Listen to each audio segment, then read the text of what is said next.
তুমি ফুরফুরার মুরিদ, তুমি দাদা পীরের মুরিদ। কেমন মুরিদ? তুমি মুরিদ হয়েছো কিন্তু পীরকে মানো না। এ মুরিদ মুরিদ নয়, এ মুনাফিক মুরিদ। কথা ঠিক কিনা বলেন? আমার দাদা পীরের মত আদর্শকে তুমি মিললা, দাদা পীরের আদর্শ, দাদা পীরের মত আল্লাহ পাকের দয়ার জান্নাতে যাওয়ার একটা রাজপথ। জোরে বলুন, একটু জোরে বলেন। অনেকে বলেন তোমরা তো ফুরফুরা সিলসিলা সিলসিলা করছো, অনেক জায়গায় তো ফুরফুরা সিলসিলা নেই, তারা কি জান্নাতে যাবে না? বাবা, কলকাতায় যাওয়ার জন্য অনেক রাস্তা আছে, আছে না নাই? এই কথা বলেন, অনেক রাস্তা আছে। কিন্তু আপনি ঘটকপুকুর থেকে যদি সোজা সায়েন্স সিটি হয়ে যদি মা ফ্লাইওভারটা ধরেন, আপনার রাস্তাটা সহজ হলো না কঠিন হলো? কথা বলেন। সহজ হলো, ধর্মতলাতে গেলেন। জি, তো দাদা পীরের সিলসিলা, দাদা পীরের মতাদর্শটা হলো আল্লাহ পাকের দয়ার জান্নাতে যাওয়ার একটা রাজপথ। জোরে বলুন, একটু মন খুলে বলেন। আমার দাদা পীর, দাদা হুজুর পীর কেবলা রহমাতুল্লাহ আলাইহি, তিনি শুধু তসবিহ টেপা মানুষ ছিলেন না, ওয়াজ করা মানুষ ছিলেন না, তিনি 40টা হাদিসের কিতাবের উপরে পরীক্ষা দিয়ে মাওলানা ডিগ্রি অর্জন করেছিলেন। জোরে বলেন, একটু মন খুলে বললে না।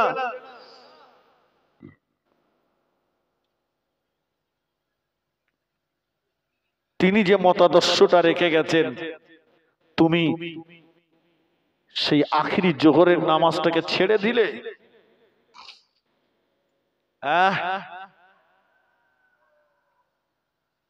সোনার ছেলেরা, দাদা পীরের সিলসিলার এই দামানটাকে মজবুতের সঙ্গে আঁকড়ে ধরো। আখিরি জামানা, ফিতনার জামানা, কত কি বার হয়েছে, কথা ঠিক কিনা বলেন না? কেউ আবার বলছে এখন আর হুজুর নেই। কথা বোঝেননি? শোনেন, কোন পীরজাদা, কোন পীরের আওলাদ আপনার চোখে ভালো নাই লাগতে পারে। একটা মানুষ সবার চোখে ভালো হয় না, হয় না, হতে পারে না, ঠিক কিনা বলে? কোন পীরের আওলাদ আপনার পছন্দ না হতে পারে, আপনার ভালো না লাগতে পারে। আমি জোনায়েত বলছি, আপনার যদি ভালো না লাগে আপনি তার কাছে যাবেন না। কথা বোঝেননি? তার ওয়াজ শুনবেন না, তাকে দাওয়াত করবেন না, তার হাদিয়া দেবেন না। মিটে গেল। কিন্তু ওটায় মাটায় বসে, এখানে সেখানে রাস্তাঘাটে বসে তার সমালোচনাটা করবেন না, তার নামে গালিগালাজটা করবেন না। আমার কথা বুঝতে পেরেছেন বাপ? আমার ভালো লাগে না আপনাকে, আমি আপনার পাশে যাব না। কথা ঠিক কিনা বলেন? হাতের একটা আঙুলে যদি হাজা হয়, আপনি কি আপনার 4টে আঙুল কেটে ফেলবেন? কথা বলেন। তো আপনার যদি মনে হয় উনি খারাপ,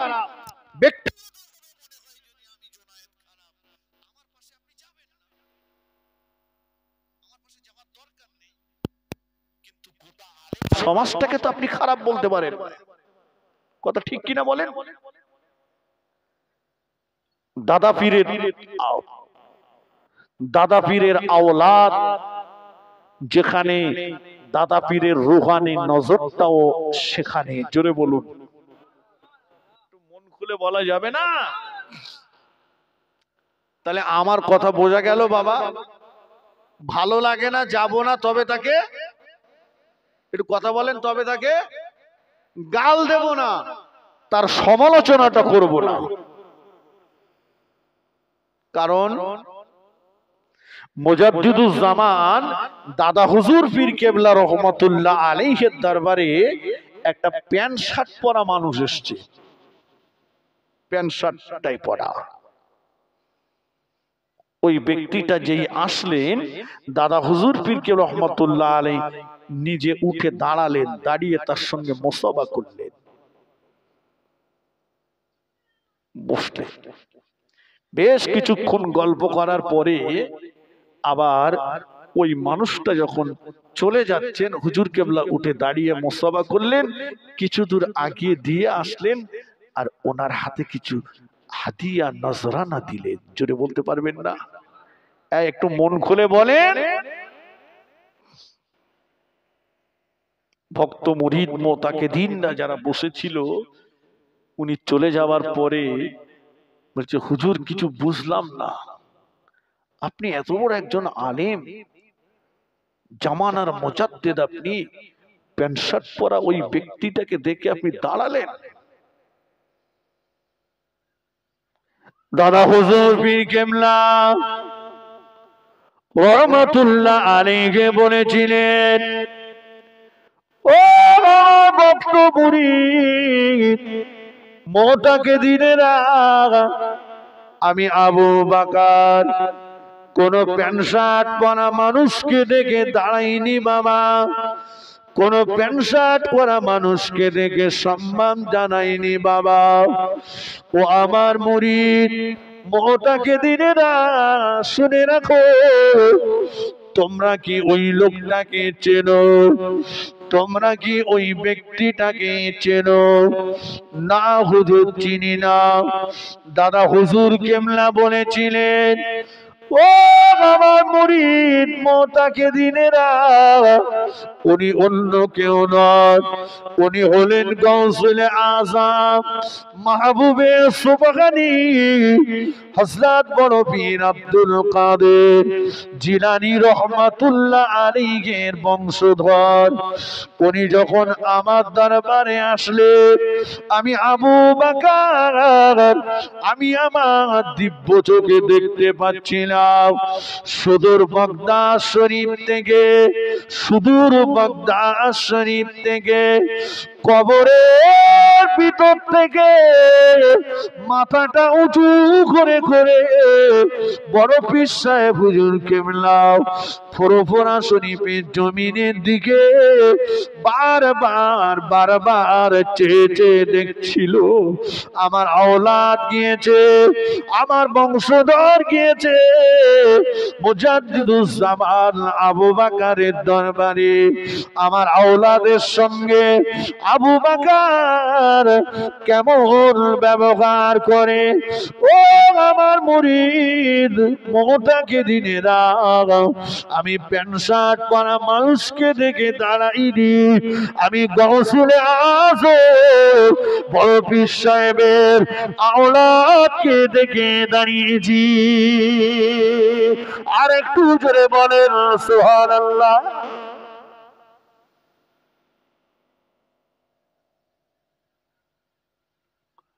আমার কথা ব্রেনে কিছু ঢুকছে? আমার বাড়ি যে ল্যাম্পটা জ্বলছে, এর কানেকশন, এর ট্রান্সফরমার ট্রান্সমিটারটা কিন্তু অন্য জায়গাতে আছে। কথা ঠিক কিনা? এখানে যদি আমার ল্যাম্পটা জ্বালাতে হয়, তাহলে ট্রান্সফরমারের সঙ্গে বিট্রে করলে সংযোগটা ঠিক রাখতে হবে। বাবা, প্যান্ট শার্ট পরা মানুষকে দেখে দাঁড়াইনি, আমি দাঁড়িয়েছি গাউসুলে আযম বড় পীর সাহেবের আওলাদকে দেখে। আল্লাহর ওলি নিজামউদ্দিন আউলিয়া রহমাতুল্লাহ আলাইহি দিল্লির জমিনে পালকি চেপে যাচ্ছেন, রাস্তার ধারে একটা পাগল দাঁড়িয়ে দাঁড়িয়ে বলছে, আমাকে দুটো রুটি দে, তা না হলে দিল্লি উল্টে দেবো। কে বলছে? পাগল। আমরা হলে কি করতাম? হেসে চলে যেতাম। পাগল বলছে কি, দেখো দিল্লি উল্টে দেবে, সম্ভব? নিজামউদ্দিন আউলিয়া রহমাতুল্লাহ আলাইহি পালকির বেয়ারাদেরকে বললেন, বাবা নামাও, পালকি নামাও। এই পাগলটার এত বড় স্পর্ধা কে দিয়েছে? ও বলছে আমাকে দুটো রুটি দে, তা না হলে দিল্লি উল্টে দেবো। নিশ্চয়ই এর পিছনে বড় কোনো শক্তি আছে। কথা বোঝেননি? আল্লাহর ওলি নিজামউদ্দিন আউলিয়া রহমাতুল্লাহ আলাইহি হুজুর আমার কাশফ হালতে বসে গেলেন। জোরে বলুন। আপনাদের সুবহানাল্লাহ নামাজ এরকম হচ্ছে কেন? একটু মন খুলে বলতে পারেন না? আল্লাহর ওলি কাশফ হালতে বসলেন, অন্তর চক্ষু দিয়ে দেখলেন এই বেটা পাগল। হুজুর আমার কাশফ হালতে বসে অন্তর চক্ষু দিয়ে ওই পাগলের আব্বার হালতটা দেখলেন। দেখলেন হালতটা ভালো না। আল্লাহর ওলি নিজামউদ্দিন আউলিয়া রহমাতুল্লাহ আলাইহি হুজুর কাশফ হালতে বসে ওই পাগলের দাদুর হালতটা দেখলেন। দেখলেন অবস্থা ভালো না।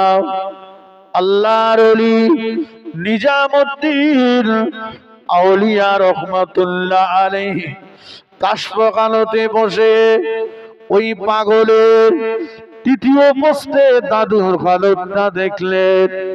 তৃতীয় পোস্টের দাদু যিনি, উনি আল্লাহ পাকের দয়ার জান্নাতের চৌকাঠটা ধরে দাঁড়িয়ে আছে।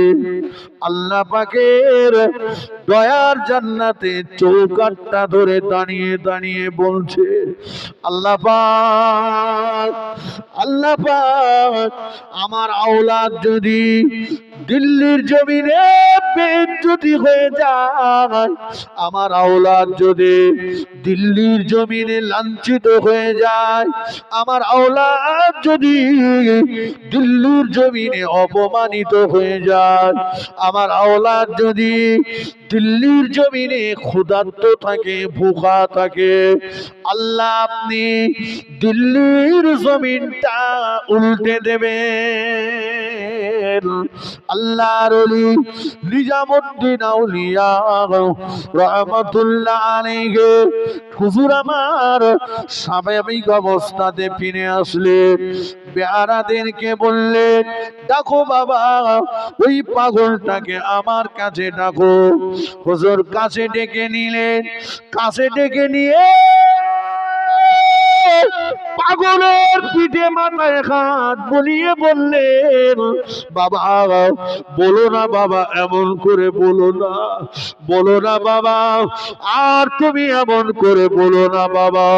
তোমার কটা রুটি লাগবে বলো, তোমার রুটির জিম্মাদার আমি নিজামউদ্দিন হয়ে গেলাম।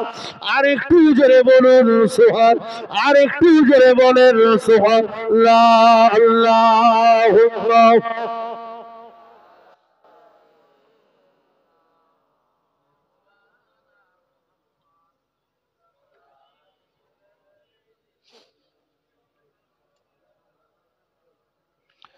এতগুলো মানুষ একটু মন খুলে পড়ে না আল্লাহুম্মা।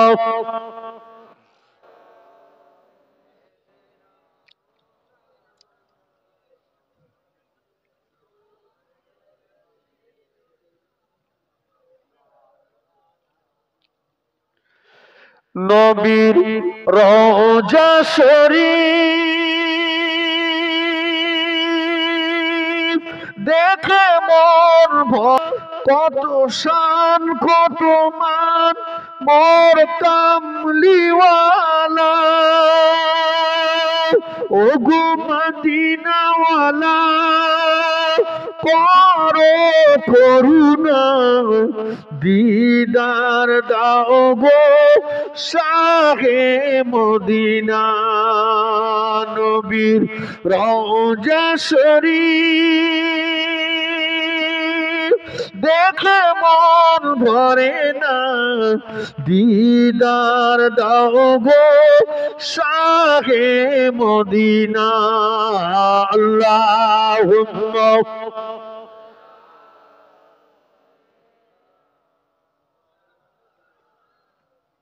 বলেন এই চাঁদপুরি হ্যাঁ চেক করে নাম বলছি আমার ভাইয়েরা মুরব্বীরা নওজওয়ানেরা তাহলে কি গো পাগলকে দেখে শুধু ঠাট্টা করলেন হ্যাঁ না মাদাজ্জাত আল্লাহর ওলি যিনি মায়ের পেট থেকে আল্লাহর ওলি হয়ে এসেছিলেন কে গো হুজুর পীর কেবলা রহমাতুল্লাহ আলাইহি মায়ের পেট থেকে হুজুরের জীবনীতে লেখা আছে আল্লাহর ওলিরা যখন কারো প্রতি ফয়েজ নিক্ষেপ করে কেউ সহ্য করতে পারে কেউ পারে না কেউ পাগল হয়ে যায় কেউ মারা যায় কথা বোঝেননি অতএব সব পাগলকে দেখে ঠাট্টা করবেন না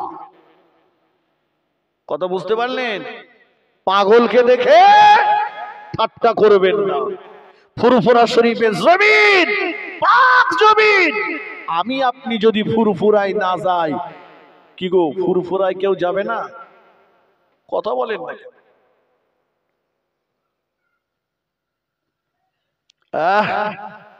মুফতি আজম মেজলা হুজুর পীর কেবলা রহমাতুল্লাহ আলাইহি অসুস্থ বিমারি হুজুর একা একা উঠতে পারেন না বসতে পারেন না দুপুর বেলা একটা মেহমান এসেছেন হুজুর আছেন হুজুর আছেন হুজুর আছেন হুজুর আছেন হুজুর আছেন দুপুর বেলা হুজুরদের চাইতে খাদেমদের ভোল্টেজ একটু বেশি থাকে কি বলে কে বলে বাবা আমি অনেক দূর থেকে এসেছি গো আমি একটু মেজে হুজুরের সঙ্গে দেখা করব এখন হবে না যাও হুজুর বিমারি হুজুর অসুস্থ এখন দেখা হবে না যাও তাড়িয়ে দিলেন মুফতি আজম মেজলা হুজুর পীর কেবলা রহমাতুল্লাহ আলাইহি ঘরের ভিতরে শুয়ে আছে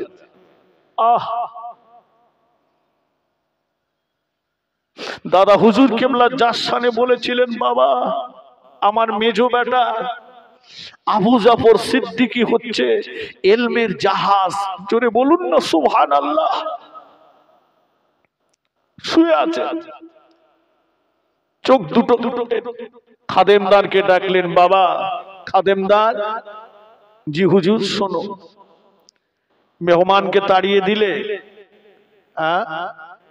মেহমান তাড়িয়ে দিলে যাও মেহমানকে খুঁজে নিয়ে এসো কোথায় আছে দেখো খাদেমদার বাইরে বেরিয়ে রাস্তায় দোকানে বাজারে খুঁজছেন খুঁজে খুঁজে খুঁজে খুঁজে কোথাও পেলেন না এসে বলছেন হুজুর মেহমানকে পেলাম না পেলে না বাবা না পাইনি মুফতি আজম মেজলা হুজুর পীর কেবলা রহমাতুল্লাহ আলাইহি এক মুহূর্তের ভিতর হুজুর চোখ দুটোকে একটু বন্ধ করলেন চোখ দুটোকে সঙ্গে সঙ্গে আলগা করলেন ও বা খাদেমদার ও বা খাদেমদার মেহমানকে পেলে না বাবা না হুজুর পেলাম না হুজুর বললেন তুমি পেলে না বাবা আর আমি আবু জাফর সিদ্দিকী আমি আমার ঘরের ভিতরে শুয়ে দিব্য চোখে দেখতে পাচ্ছি ওই মেহমানটা আমার আব্বা জানের কবরের পাশে দাঁড়িয়ে দাঁড়িয়ে দাঁড়িয়ে দাঁড়িয়ে আমার আব্বা জানের কবরটা জিয়ারত করছে।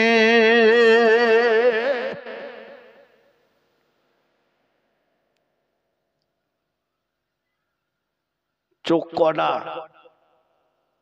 একে চন্দ্র, দুয়ে পক্ষ, তিনে নেত্র। নেত্র মানে চোখ। চোখ কটা?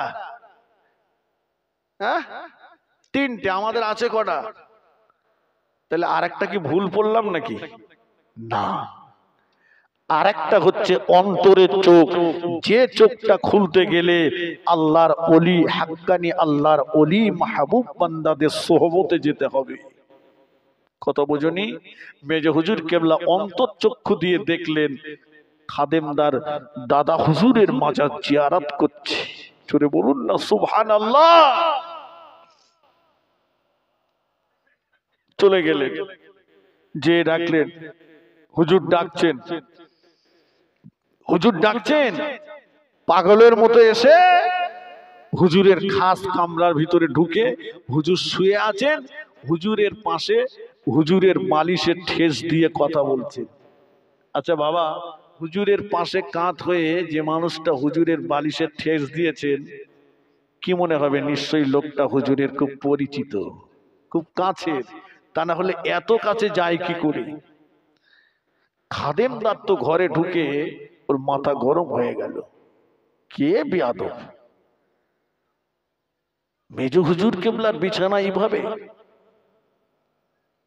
মেজলা হুজুর কেবলা বললেন, বাবা খাদেমদার তুমি এখন যাও, বাবা তুমি যাও। খাদেমদার চলে গেল। মেহমান বেশ কিছুক্ষণ গল্প করে মেহমান চলে গেল। খাদেমদার ঢুকলো। মেজলা হুজুর পীর কেবলা রহমাতুল্লাহ আলাইহি বলেছিলেন, ও বাবা খাদেমদার, তুমি কি এই মেহমানকে চেনো? বাবা না হুজুর চিনি না। তবে বেয়াদব বললে কেন? ও বাবা খাদেমদার, চেনো না জানো না এমনটি বললে কেন?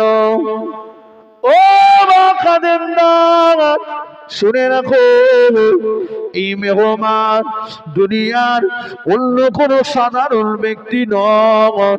ইনি হলেন হিন্দুস্তানে বাদশাহ খাজা গরিবে নওয়াজ মুঈনুদ্দিন চিশতি আসমিরি রহমাতুল্লাহ আলাইহি। ও খাদেমদার, ইনি হলেন হিন্দুস্তানে বাদশাহ খাজা গরিবে নওয়াজ মুঈনুদ্দিন চিশতি আসমিরি রহমাতুল্লাহ আলাইহি। আমি মেজে হুজুর, আমি বিমারি, আমি অসুস্থ। খাজা গরিবে নওয়াজ মাঝে মাঝে মাঝে মাঝে রুহানি হালতে আসমিরের জমিন থেকে ফুরফুরা শরীফের জমিনে আমি মেজে হুজুরকে দেখতে আসে। আর একটু জোরে বলেন সুবহানাল্লাহ। বাবা, আমরা যদি ফুরফুরায় না যাই, কেউ যাবে না? যাবে না? কথা বলেন। খোদ খাজা গরিবে নওয়াজ আসছেন মেজে হুজুর কেবলাকে দেখতে। কি সম্পর্ক!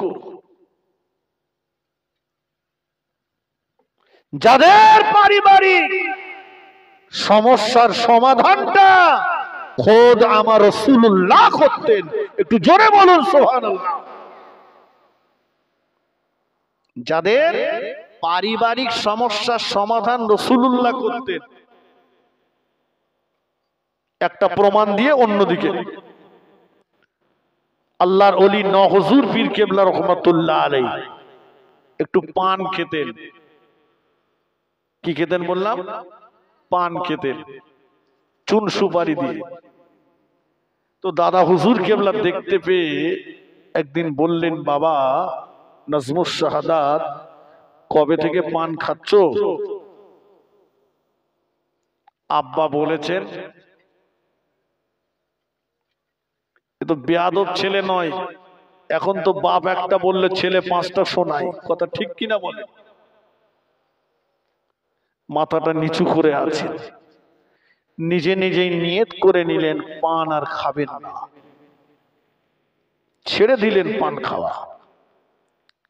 বেশ কিছুদিন পরে দাদা হুজুর পীর কেবলা রহমাতুল্লাহ আলাইহি নিজে একটা পান সেজে নিয়ে এসে বলছে, বাবা নাজমুস শাহাদাত এই নাও, এই পানটা তুমি খাও। হুজুর পীর কেবলা চিন্তা করলেন, সেদিন আব্বাজান আমাকে পান খাওয়ার জন্য তাম্বি করলেন, আজকে আবার আব্বাজান আমাকে পান দিচ্ছেন, ব্যাপারটা কি? কথা বুঝুনি? হয়তো আমার পান খাওয়া চালু আছে কিনা আব্বাজান পরীক্ষা করছেন, হাত বাড়াচ্ছেন না। আছেন দাদা হুজুর পীর কেবলা রহমাতুল্লাহ আলাইহি চোখ দিয়ে টপ টপ করে পানির টোসা গড়িয়ে যায়।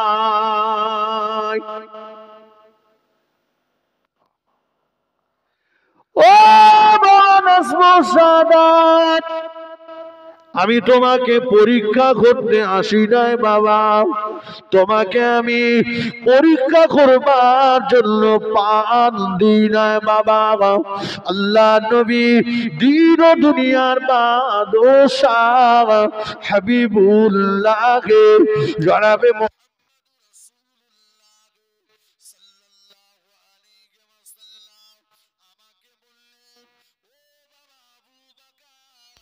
নাজমুস শাহাদাতকে পান খাওয়ার জন্য তুমি তম্বি করো না, নাজমুস শাহাদাতকে পান খাওয়ার জন্য তুমি বকাবকি করো না। নাজমুস শাহাদাত যখন পান খায়, নাজমুস শাহাদাতের ঠোঁট দুটি বড় লাল হয়ে যায়। ও বাবু বাবা, আমি রাসূলুল্লাহ আমার মাজার মুকাদ্দাসের কাছে যখন আসে, আমার কবরের পাশে যখন আসে, আমি রাসূলুল্লাহ কবরের ভিতর থেকে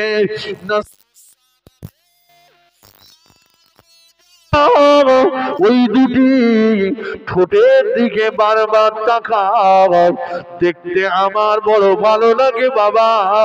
নাজমুস শাহাদাতের লাল হয়ে যাওয়া ওই ঠোঁট দুটো দেখতে আমায় বড় ভালো লাগে।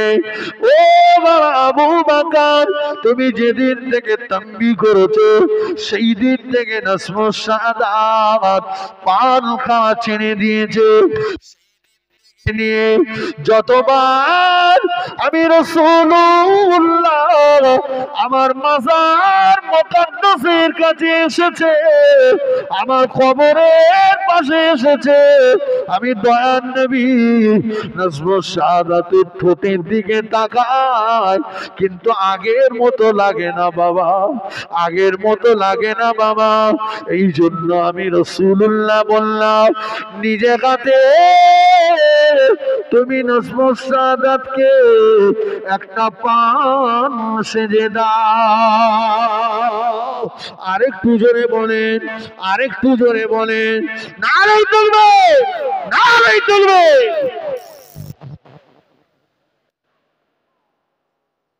বাবা বাপ বকেছে ছেলেকে, মাঝখানে করছেন কি? কথা বলেন আমার রাসূল পাক সাল্লাল্লাহু আলাইহি ওয়াসাল্লাম। তাহলে যাদের পারিবারিক সমস্যার সমাধান করতে, অনেকে আবার বলছে পীর পীর করছো, পীর কি বাঁচিবে?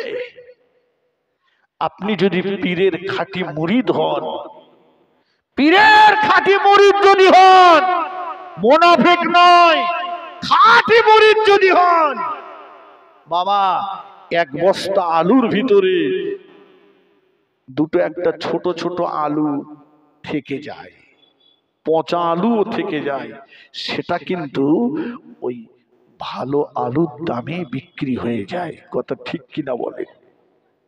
কথা সত্য না মিথ্যা?